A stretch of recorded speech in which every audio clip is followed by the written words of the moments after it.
How's it going, everybody? This is BeatTheBush. I've been talking a lot about early retirement these days, but has it ever crossed your mind how early retirement is even possible? I mean, in a lot of other countries, you make barely enough to eat, let alone retire. It's only in the first world country where you can actually make enough where you have a surplus beyond what you need.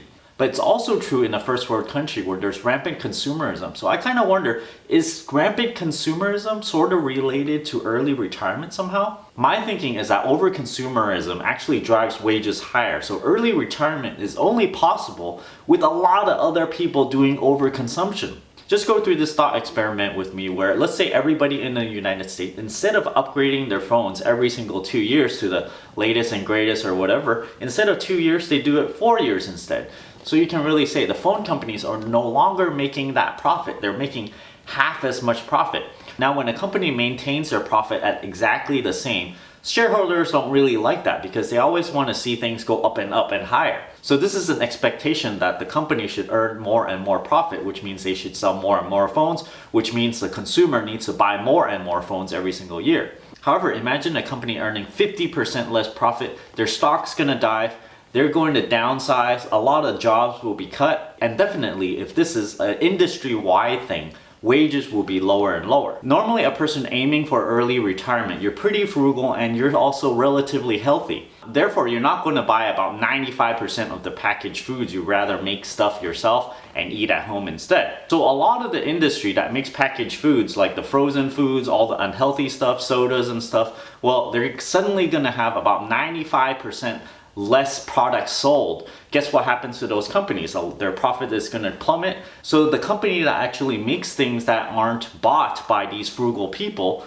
are not going to do so well. However, companies that will survive are the ones that makes really quality goods that last a really long time. Another fallout from following what I do on this channel is to churn credit cards, use credit cards the way they're intended.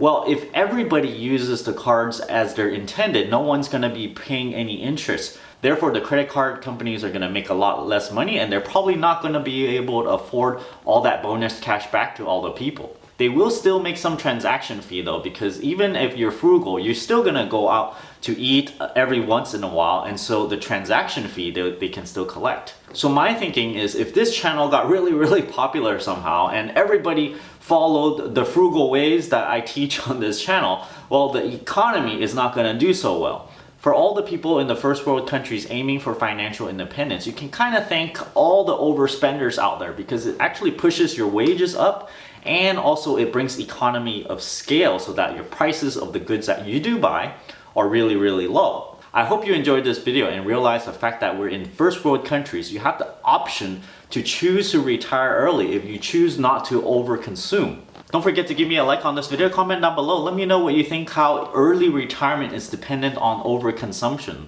If you're interested in supporting this channel, don't forget to check out my Audible link down in the video description below where you can get a free audiobook, and if you cancel in time, you actually don't have to pay a thing and you get to keep the book. I also have a Patreon over here, and don't forget to subscribe. Thanks for watching.